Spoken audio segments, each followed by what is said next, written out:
Oke anak-anak, sebelum kita mulai pelajaran hari ini, mari kita berdoa menurut agama dan kepercayaan masing-masing. Berdoa dimulai. Berdoa selesai. Baik, apakah hari ini ada yang tidak hadir? Hadir semua. Alhamdulillah hadir semua ya hari ini. Ibu harap kalian tetap semangat dan siap mengikuti pembelajaran hari ini. Siap? Alhamdulillah. Namun sebelum kita masuk ke materi, Ibu akan mengajak kalian untuk mengingat ke pengalaman kalian sehari-hari. Nah, apakah kalian pernah melihat di rumah kalian yang lampu itu cahayanya kadang terang dan kadang gelap? Apakah kalian pernah melihat? Oke, karena kalian pernah lihat, menurut kalian apa sih yang menyebabkan lampu itu menjadi terang? Ada yang lain? Tegangannya. Baik, untuk mengetahui hal itu, mari kalian simak video yang akan Ibu putar berikut.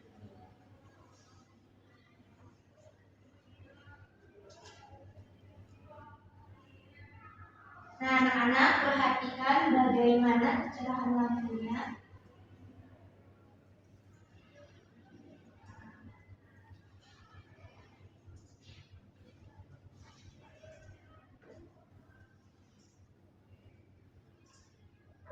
Nah, di sini ada rangkaian yang dihubungkan oleh kabel penghubung kepada catu daya, dan ini namanya catu daya. Fungsinya sebagai sumber tegangan. Nah, tadi kan kalian sudah melihat apa yang terjadi pada lampu ketika tegangannya dinaikkan. Semakin terang, Bu. Ya, benar Uni, semakin terang. Nah, anak-anak sebenarnya ketika lampunya itu semakin terang, ada yang berubah di dalam rangkaian itu. Nah, apa sih yang berubah itu? Ada yang tahu? Aku. Apa mungkin? Karena ada arusnya. Ya, benar sekali. Jadi arus listrik itu adalah laju aliran muatan. Nah, semakin banyak muatan yang mengalir setiap titiknya, maka semakin besar pula arus listrik. Nah, secara matematis arus listrik itu dirumuskan sebagai Q dibagi T, di mana I adalah arus listrik, satuannya ampere, Q adalah muatan listrik, satuannya coulomb, dan T adalah waktu, satuannya second. Nah, coba kalian ingat lagi. Jadi, apa yang menyebabkan arus listrik itu bertambah? Tegangannya, Bu. Iya, benar sekali. Tegangannya. Ada yang tahu apa itu tegangan? Tegangan. Jadi tegangan itu adalah beda potensial yang dapat mendorong muatan. Nah, jika semakin besar tegangannya, maka dorongan terhadap muatannya pun akan semakin besar. Ya, akan semakin kuat. Nah, begitu pula dengan arus listriknya akan bertambah. Nah, inilah yang terjadi pada lampu semakin terang ketika tegangannya dinaikkan. Nah, selain itu teman-teman, ada besaran yang lain yang mempengaruhinya, yaitu hambatan. Nah, pertanyaan Ibu, apakah perubahan terang lampu itu dan apakah hambatan akan tetap atau konstan seiring dengan tegangannya dinaikkan? Oke, nanti kita akan jawab melalui analisis data. Namun, sebelum kita akan melakukan analisis data, Ibu akan menyampaikan apa sih tujuan pembelajaran kita hari ini. Nah, ada dua tujuan pembelajaran kita hari ini. Yang pertama, kalian mampu menjelaskan konsep arus listrik sebagai laju aliran muatan, dan kalian mampu membedakan hambatan ohmik dan non-ohmik berdasarkan pola grafik tegangan dan arus. Nah, untuk TP yang pertama kita tadi sudah tinjau dan bebas melalui video teks ini ya. Lalu yang kedua, TP yang kedua ini yang menjadi tantangan kita juga hari ini, apakah semua komponen mengikuti hukum Ohm atau tidak? Oke. Ibu akan menampilkan dua grafik. Tolong kalian amati, di sini ada grafik 1 dan grafik 2. Nah, menurut kalian grafik mana yang mengikuti hukum Ohm? Yang lurus. Oke, yang lurus, apakah ada yang lain yang menurut pendapat yang melengkung? Oke, jawaban kalian bervariasi ya. Tapi Ibu tidak akan membenarkan apakah jawaban kalian benar atau tidak.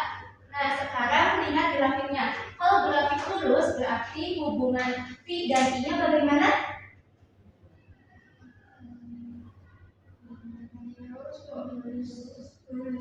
Berbanding lurus. Berarti kalau berbanding lurus itu hubungan antara tegangan dan arusnya sebanding. Nah, coba lihat kalian di sini. Di sini ada garis warna biru. Nah, garis warna biru ini menunjukkan hambatan. Nah, karena hubungan antara Pi dan I-nya itu sebanding, maka sesuai hukum Ohm. Dan hukum Ohm itu rumusnya yaitu I sama dengan I dikali R, dimana semakin besar tegangannya maka I-nya akan semakin besar dan R-nya di sini konstan. Nah, pertanyaan Ibu, apakah semua komponen mengikuti hukum Ohm? Oke, kita cari melalui analisis data di LKM. Sebelum Ibu melakukan LKM, kalian akan dibentuk kelompok. Nah, kelompoknya itu berdasarkan tempat duduk kalian yang berdekatan gitu ya. Sudah dibentuk kelompoknya? Sudah.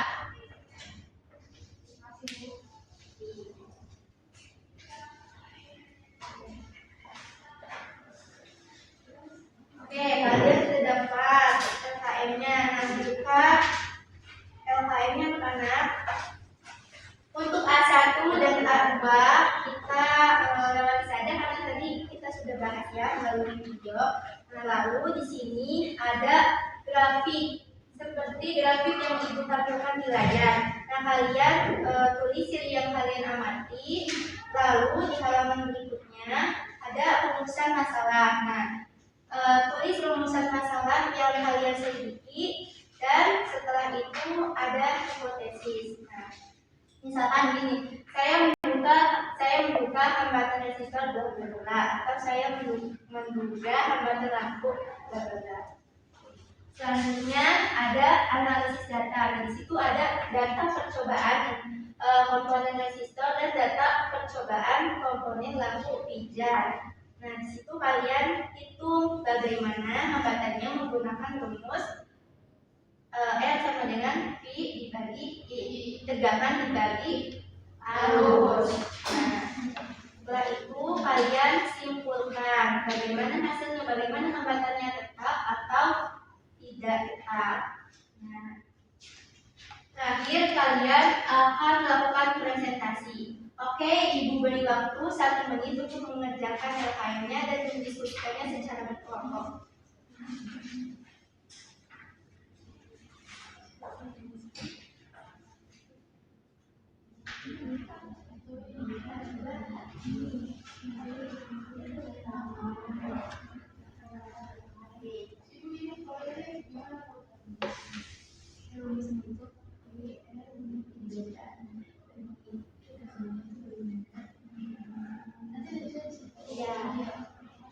Oke, anak-anak, karena waktunya sudah habis, di sini siapa yang siap untuk mempresentasikan hasilnya? Kelompok 1.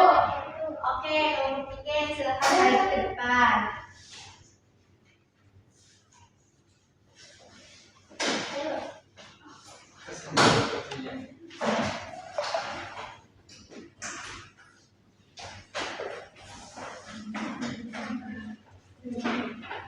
Oke, apakah ada yang mau berpendapat dari teman-teman yang lainnya?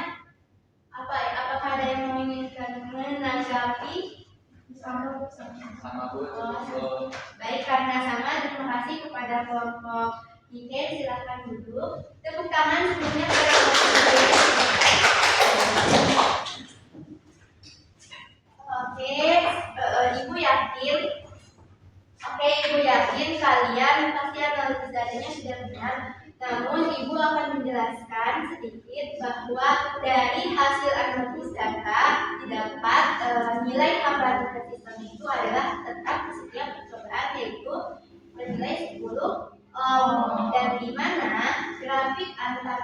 dan arus itu berubah tapi lurus. Karena nilai hambatannya konstan atau tetap di setiap percobaan 10 ohm, maka ini mengikuti syarat hukum Ohm yang menandakan bahwasannya transistor ini adalah termasuk komponen ohmik atau non-ohmik? Ohmik. Ya, benar sekali. Sedangkan pada lampu pijar nilai R-nya atau hambatannya itu selalu berubah-ubah, mulai dari 5 ohm sampai lebih dari 9 ohm. Nah, dan juga karena hambatannya itu tidak konstan atau berubah-ubah, ini menghasilkan atau berpengaruh kepada tegangan dan arusnya akan tidak sebanding, sehingga menghasilkan grafik berupa melengkung seperti ini, seperti yang ada grafik yang kedua. Oke, jadi pertanyaan Ibu, apa sih yang menyebabkan hambatan pada lampu pijar itu bisa berubah-ubah? Ada yang tahu? Tidak tahu. Oke, anak-anak, jadi hambatan pada lampu pijar itu bertambah itu karena dipengaruhi oleh suhu filamennya. Nah, ketika arus listrik melewati, maka filamen tungsten yang ada dalam lampu pijar akan memanas dan menyebabkan atom-atom yang di dalam logam itu akan bergetar. Nah, pergentaran atom-atomnya itu akan menyebabkan elektron-elektronnya itu akan sulit bergerak, sehingga selama kenaikan suhu hambatannya pun akan berubah. Ya, yang menandakan karena hambatannya berubah-ubah, maka komponen lampu pijar termasuk komponen ohmik atau non-ohmik? Non-ohmik. Baik, selanjutnya selain lampu pijar, apa saja sih yang contohnya termasuk komponen non-ohmik? Ada yang tahu? Selain lampu pijar, ya, dioda juga termasuk, transistor juga termasuk. Oke, anak-anak, coba kalian buka LKPD bagian yang refleksi.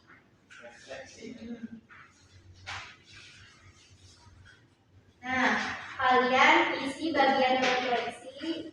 Ibu beri waktu 1 menit untuk mengisinya.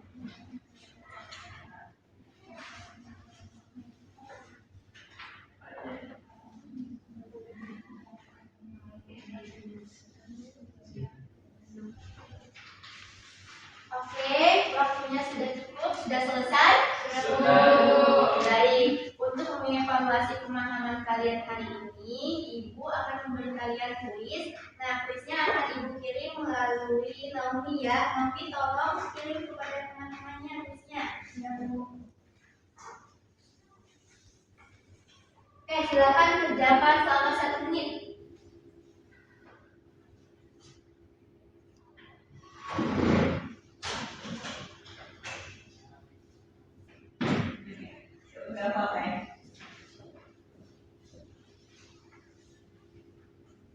Oke, waktunya selesai anak-anak. Jadi mari kita simpulkan bersama apa sih pembelajaran kita hari ini. Oke, Ibu ingin bertanya. Aliran arus listrik itu apa sih? Ya, aliran muatan. Lalu perbedaan antara komponen ohmik dan non-ohmik itu bagaimana?